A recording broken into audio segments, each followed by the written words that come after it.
এই দেখেন কুয়াতে পানি উঠাইতাছি কুয়ার পানি আহারে পানি পানির যে কি কষ্ট পানি উঠতেও চায় না যেটুক পানি আছে এটুকের মধ্যে তো কোনো রকমের টিটুলটা ওটা কাম করি আর বালতিও বেইমানি করতেছে আজকে বালতির পানি উঠে না বালতি দিয়ে পানি উঠে না ঠিকঠাক মতন পানি নাই নাই নাই সবার আর আমার জামাই দেখেন আক্কল ছাড়া বেককল বেড়া কি করছে এক গাদা মাছ আনছে কোন রকম ধুইছি মাছ মাংস এত মাছ মাংস আনে বাসায় পানি নাই খাই জানে তারপরে এক গাদা বাজার আনছে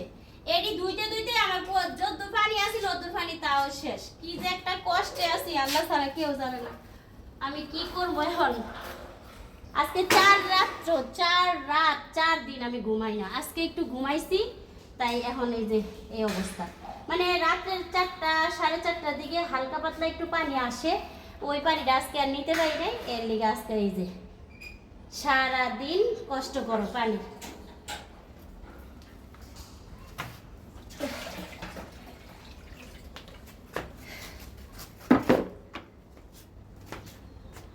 পানি নাই গ্যাস নাই কিচ্ছু নাই কি অবস্থার মধ্যে আছি অনেকে টিটকারি মেরে কয় কি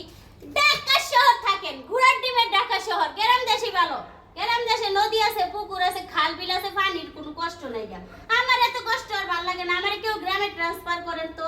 ঢাকা শহরের গোষ্ঠী কিলাই